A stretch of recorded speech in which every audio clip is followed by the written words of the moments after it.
Durante años, el mundo los observó con fascinación.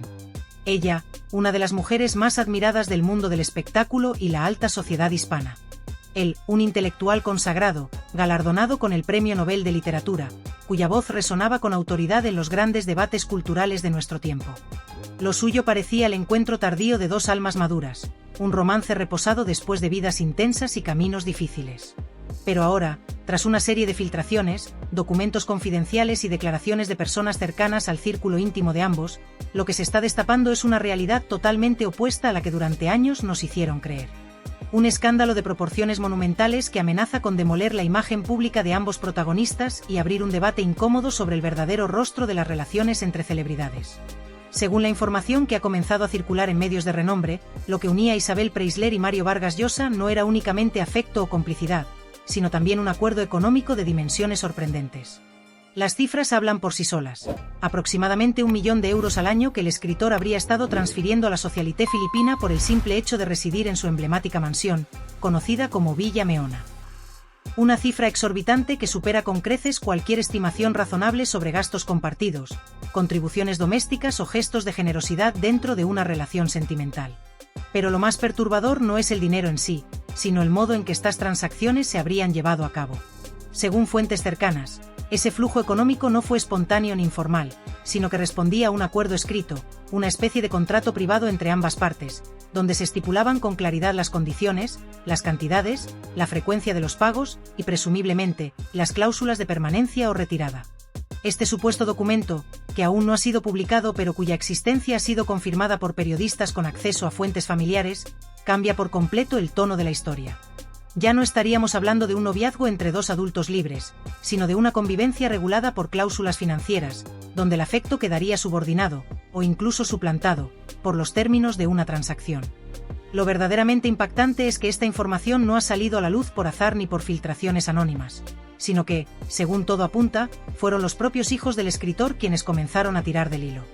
Durante años, según personas del entorno familiar, habrían observado con preocupación cómo el ritmo de gasto de su padre aumentaba de manera inusual, cómo el patrimonio se iba reduciendo de forma acelerada y cómo ciertas decisiones económicas no parecían tener una explicación coherente.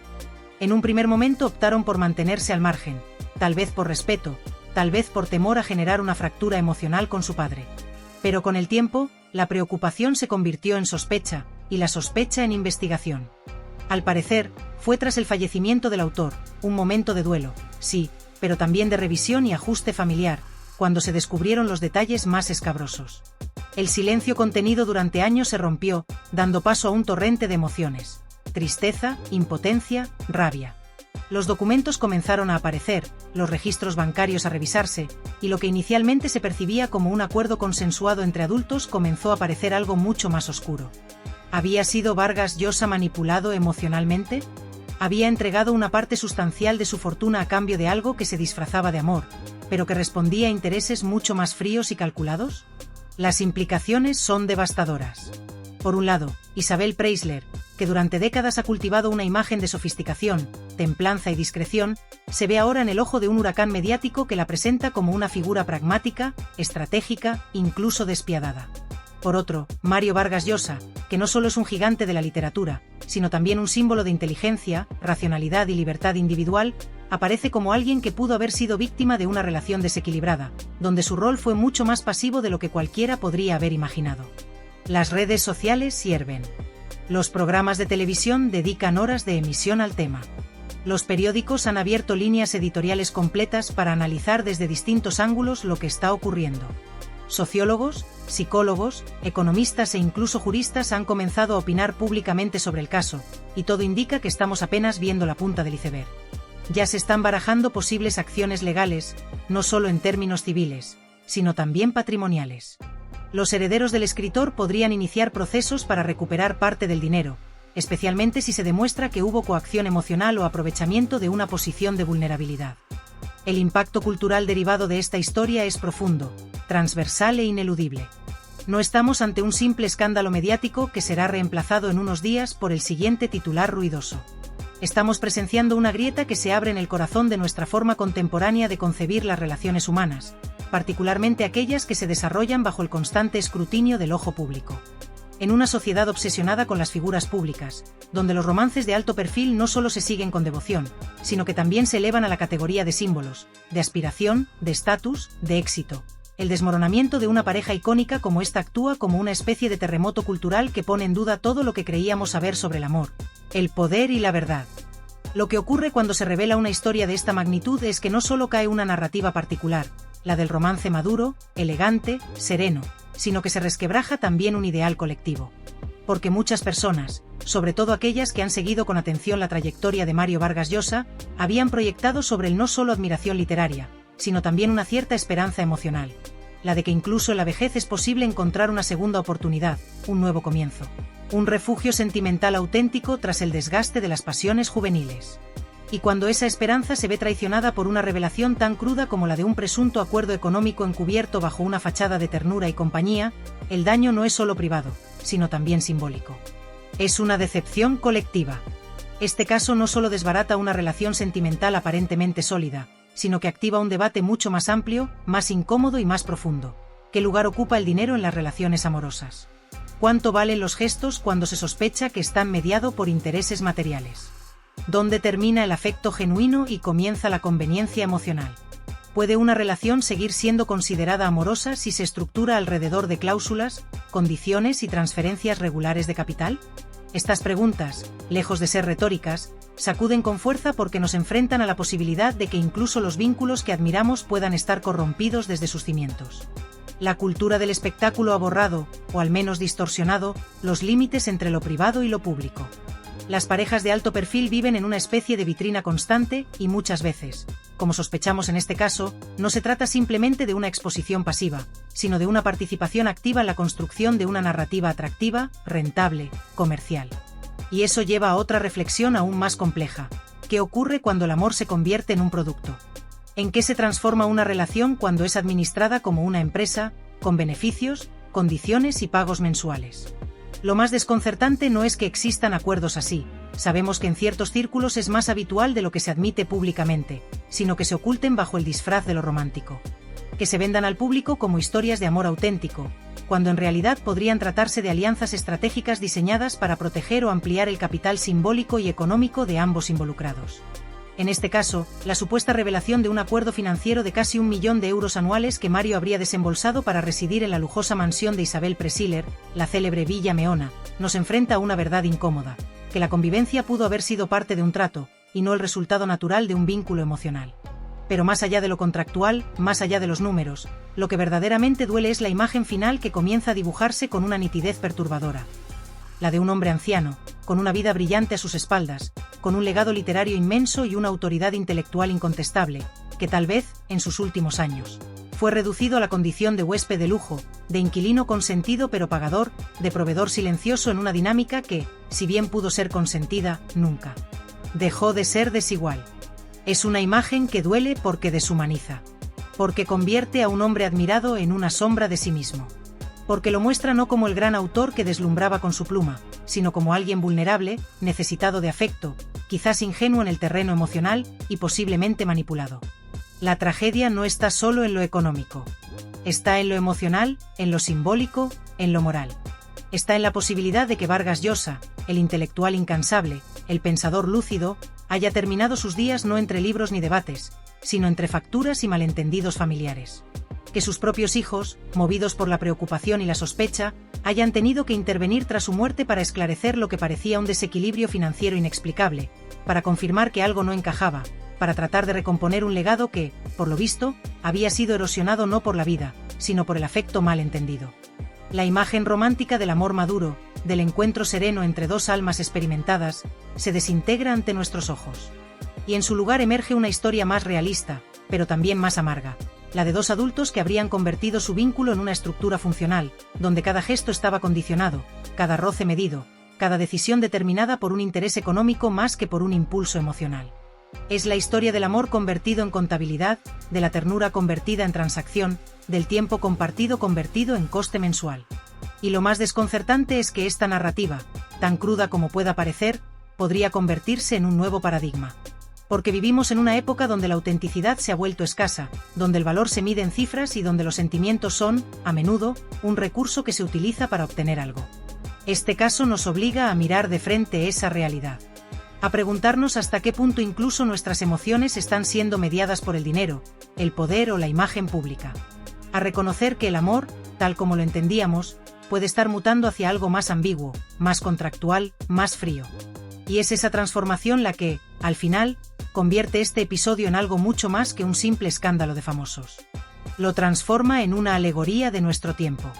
En un espejo que nos devuelve una imagen inquietante de nosotros mismos como sociedad. Una imagen donde ya no sabemos distinguir entre lo real y lo fabricado, entre lo sentido y lo actuado, entre lo íntimo y lo calculado. Una imagen que nos dice, con brutal claridad, que incluso el amor, ese último bastión de lo humano, puede convertirse en una operación financiera cuidadosamente estructurada. En este contexto, la figura de Vargas Llosa deja de ser solo la del escritor genial. Se convierte en símbolo. En mártir involuntario de una era donde todo se negocia, todo se monetiza, todo se mide. Y lo que duele no es solo la posible manipulación que sufrió, sino el hecho de que pudo haber sido el último en darse cuenta. Como si el hombre que escribió con lucidez sobre los juegos de poder, las pasiones humanas y las máscaras sociales, hubiera terminado atrapado en su propia ficción. Y eso, quizás, sea la mayor ironía de todas. El escándalo que rodea al famoso escritor Mario Vargas Llosa ha adquirido dimensiones insospechadas en los últimos días, cuando documentos hasta ahora reservados, compartidos entre abogados y filtrados en ciertos círculos legales, han arrojado luz sobre una posible realidad paralela. Los pagos mensuales que se le habrían destinado al escritor no solo cubrían su convivencia con Isabel Prisler en la exclusiva Villa Meona, sino que incluían una cláusula de confidencialidad que regulaba su vida privada de forma minuciosa. Esta revelación ha comenzado a minar las narrativas previamente aceptadas sobre la relación entre ambos, sugiriendo que lo que parecía una historia romántica genuina en realidad estaba cimentada sobre una construcción comercial cuidadosamente gestionada. El pago mensual de 80,000 euros, en apariencia destinado a cubrir los gastos de su convivencia, podría haber tenido como objetivo algo mucho más elaborado: mantener una fachada perfecta para el público. Bajo ese monto, no solo se habría asegurado la comodidad de su residencia, sino también una serie de actuaciones públicas, entrevistas, imágenes y apariciones que presentaban una relación idealizada. Isabel, la dama intocable y elegante, Mario, el escritor brillante y apasionado, encontraron en esa representación una forma de alimentar sus carreras. Esta dinámica, aparentemente inofensiva, estaba acompañada de estrictos acuerdos que garantizaban una narrativa inquebrantable. La existencia de esta cláusula confidencial ha sacudido tanto a la familia del escritor como a los círculos cercanos al mismo. El concepto de una relación gestionada, basada en un acuerdo económico más que emocional, ha generado una enorme ola de indignación, particularmente entre los hijos de Vargas Llosa. Fuentes cercanas aseguran que estos contratos nunca fueron divulgados entre los familiares, quienes al enterarse a través de documentos encontrados en Lima, se sintieron traicionados, no solo por las implicaciones financieras de este pacto, sino por la sensación de que el legado de su padre había sido manipulado. En una reunión privada, uno de los hijos habría expresado con profunda amargura: "Ahora entendemos por qué dejó de escribir como antes. Ya no estaba con nosotros. Estaba atrapado en un guión que no era el suyo". Este descubrimiento parece dar respuesta a preguntas que se arrastraban desde hace años. El progresivo distanciamiento de Mario de sus hijos, su desconcierto frente al mundo público y su aparente apático desinterés por la vida intelectual. Lo que antes se justificaba como una simple necesidad de descanso, ahora se interpreta como la consecuencia de estar atrapado en una red de compromisos y presiones externas. A todo esto, se suma una carta manuscrita de Mario, que se encuentra en el centro del debate actual. Esta misiva, cuya autenticidad es clave para desenmascarar la verdad, parece ofrecer un testimonio desgarrador de su sufrimiento personal en los últimos meses de vida. En este escrito, Mario Vargas Llosa habría pedido expresamente a sus hijos que, en caso de su fallecimiento, tomaran medidas respecto a la relación con Isabel. "No quiero pasar mis últimos días donde ya no me siento en casa", escribe en uno de los pasajes más devastadores. La carta destila una angustia personal profunda, una lucha por recuperar la dignidad que sentía que había perdido en una relación que no lo correspondía como esperaría.